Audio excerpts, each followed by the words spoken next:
Bismillahirrahmanirrahim. Assalamualaikum warahmatullahi wabarakatuh. Alhamdulillah, alhamdulillahilladzi arsala rasulahu bil huda wa dinil haq liyudhhirahu ala dini kullih wa kafa billahi syahida. Asyhadu an la ilaha illallah wa asyhadu anna Muhammadan abduhu wa rasuluh. Allahumma sholli ala Muhammad wa ala alihi wa sahbihi ajma'in, amma ba'd. Para pemirsa sekalian, alhamdulillah kita bersyukur kepada Allah karena Allah masih memberikan ruang dan waktu kepada kita sehingga pada saat ini kita bisa mengikuti pengajian Song-Song Ramadan yang kita selenggarakan pada tanggal 30 Maret 2022. Saya Ajib Setiabudi ingin mengajak Bapak Ibu para hadirin semuanya agar kita mempersiapkan diri karena dalam 3 hari lagi kita akan segera memasuki bulan Ramadan. Baik, kita mulai dari marilah kita lihat apakah sesungguhnya perbedaan antara manusia dan binatang.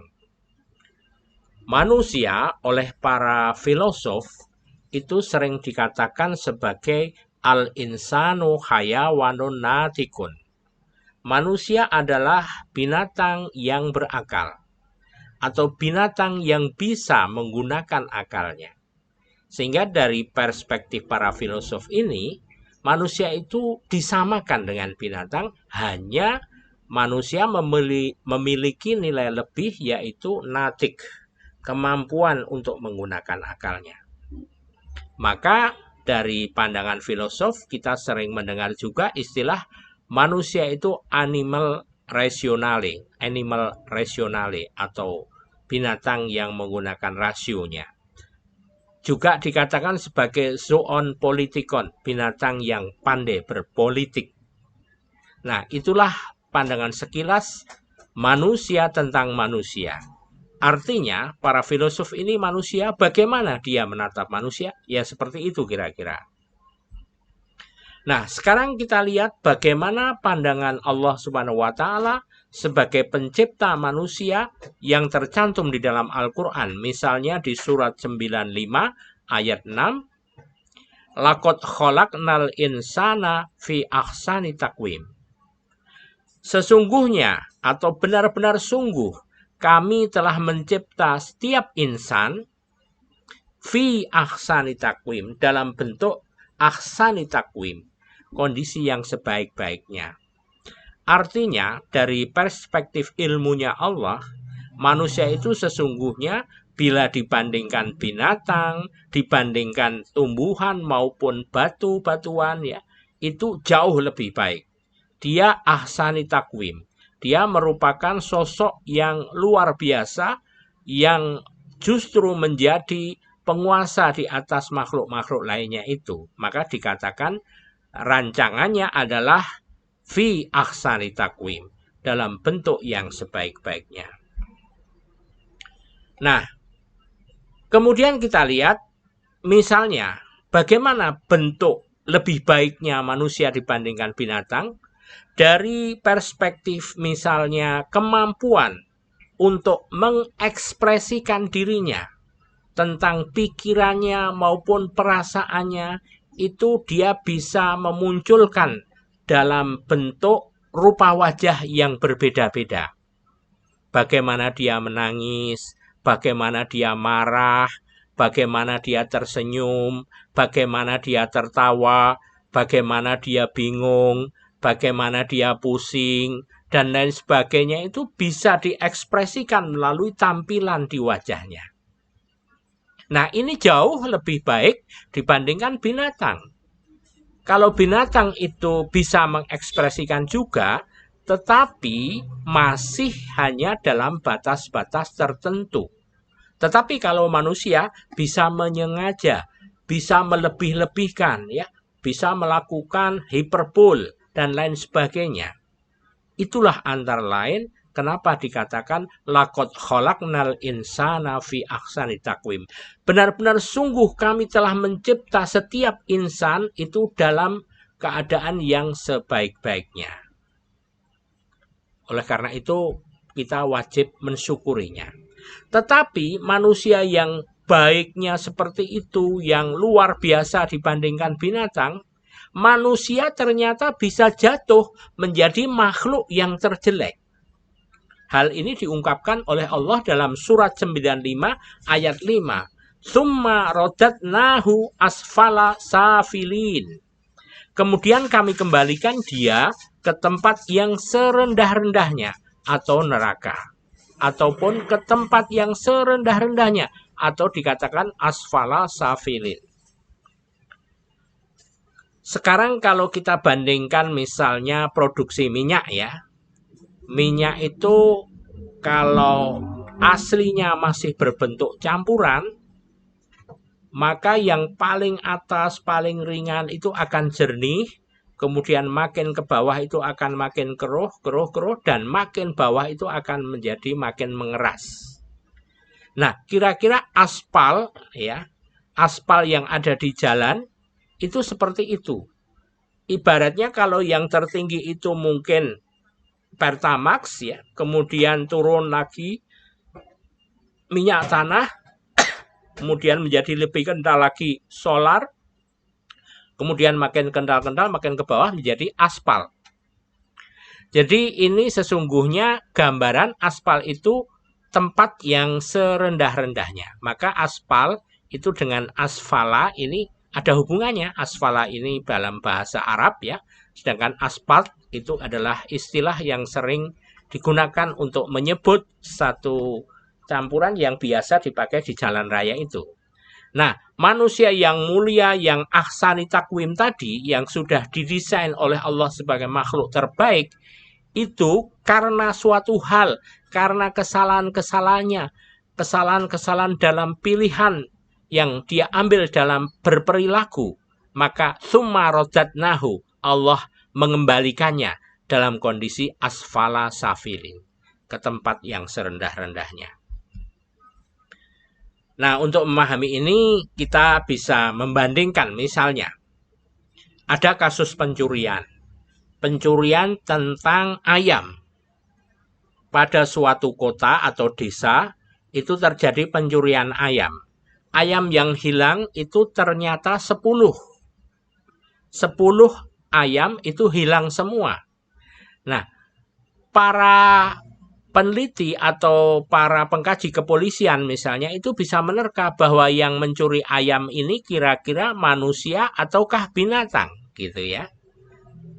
Maka kalau polisinya bisa membandingkan, dia akan berpikir kalau yang mencuri adalah binatang, misalnya binatang yang suka pada ayam, paling kalau binatangnya satu itu mencuri ayam itu ya satu. Dan kemudian pergi. Tidak akan mengambil 10 ayam diambil semuanya. Gitu ya. Tetapi kalau yang mengambil atau mencuri itu manusia, maka dia bisa mengambil semuanya. Karena dia mengerti prinsip menimbun, prinsip menjual, dan lain sebagainya. Karena manusia jauh lebih pintar dibandingkan binatang.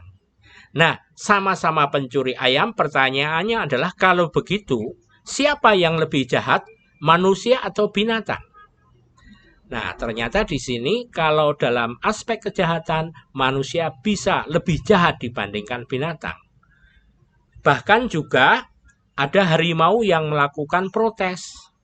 Dia protes kepada manusia. Kenapa kalau harimau itu memakan manusia, dikatakan sebagai binatang buas yang pantas untuk dibunuh. Tetapi kalau ada manusia yang melakukan kejahatan terhadap manusia yang lain, ini pakai dilindungi dengan hak asasi manusia dan lain sebagainya sehingga tidak dihukum mati.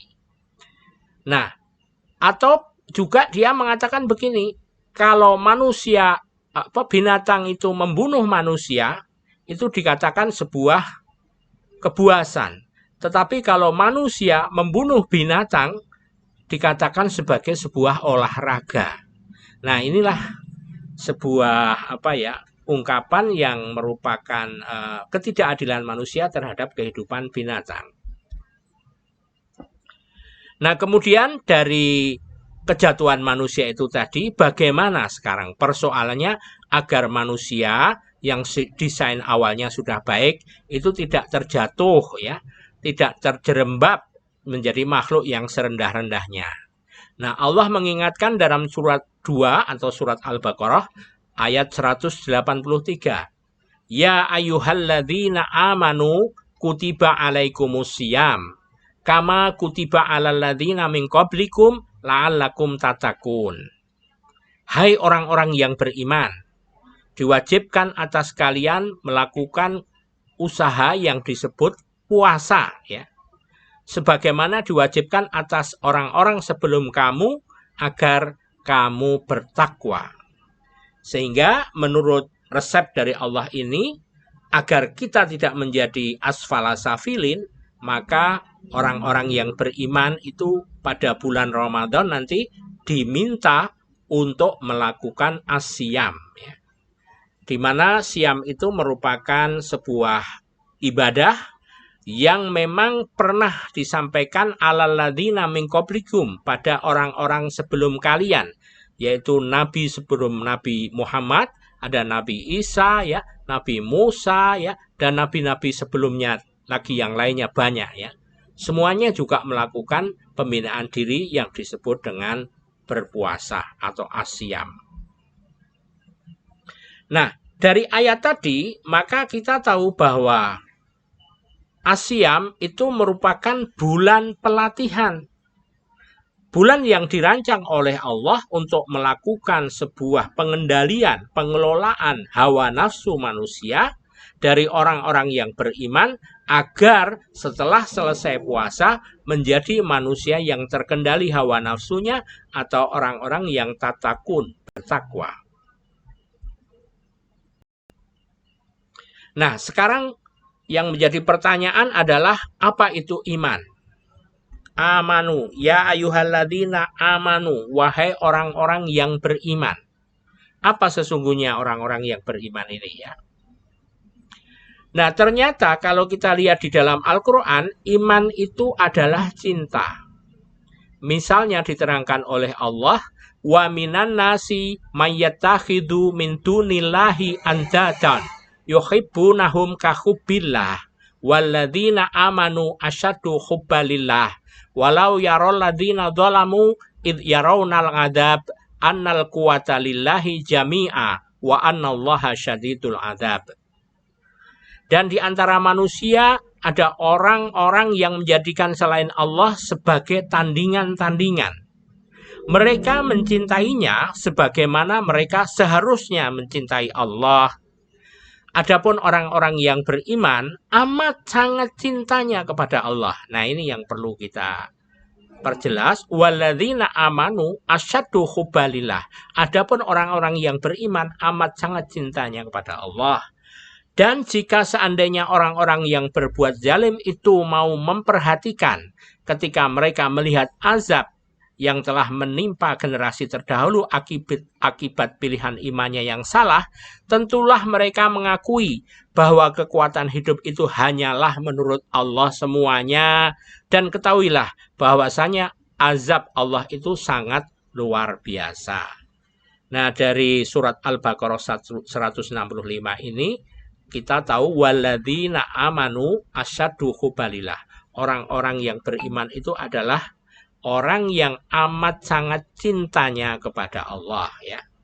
Ini perlu kita pertebal karena iman itu ternyata bukan sekedar kepercayaan yang ada di dalam hati saja, ya, tetapi kepercayaan yang ada di dalam hati kemudian menjadi ucapan di dalam lisan dan diamalkan dalam laku perbuatan. Nah, itulah cinta. Al-imanu akdun bil qalbi wa ikrarun bil lisan wa amalun bil arkan. Itu adalah cinta.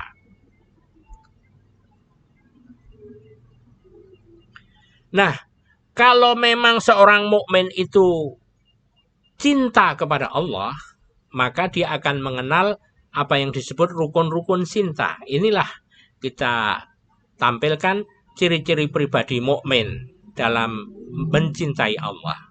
Yang pertama, bila disebut namanya akan bergetar hatinya. Sehingga orang mukmin itu adalah bila disebut nama Allah, hatinya akan bergetar, ya. Bila mendengar suara adzan, hatinya juga akan bergetar. Kemudian yang kedua, ingin selalu dekat dengannya, sehingga orang mukmin itu ingin selalu melakukan ibadat-ibadat yang akan mendekatkan dirinya kepada Allah. Ibadat taqarrub ilallah, itulah yang dia lakukan.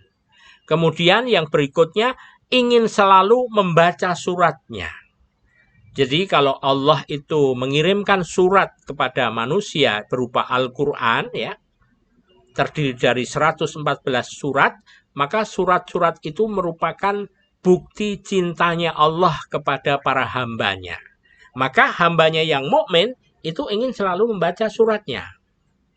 Kemudian juga rela berkorban untuknya. Orang-orang beriman ini adalah orang yang selalu melakukan apa saja untuk Allah. Dia mau mengorbankan diri maupun hartanya untuk Allah, ya, untuk berjuang di hadapan Allah. Kemudian ciri yang kelima, kapan saja selalu ingat akan Allah, selalu ingat akan Dia, Allah. Sehingga orang-orang beriman itu ketika mau makan, mau tidur, mau pergi ke belakang, atau mau melakukan apa saja, selalu berdoa kepada Allah.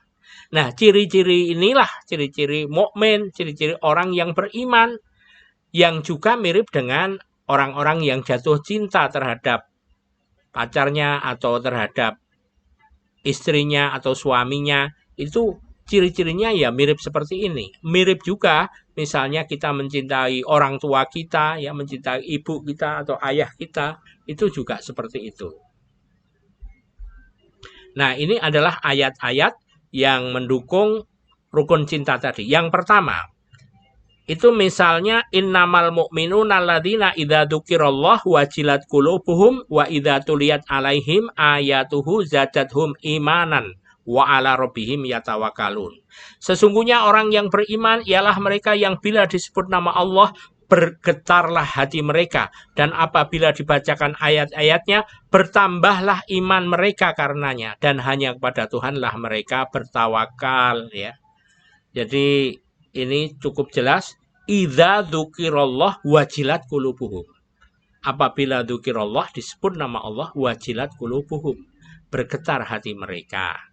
Wa idza tuliyat alaihim, apabila dibacakan ayat-ayatnya, itu yadathum imanan, makin bertambah iman mereka. Wa ala rabbihim yatawakkalun, kemudian mereka bertawakal kepada Allah.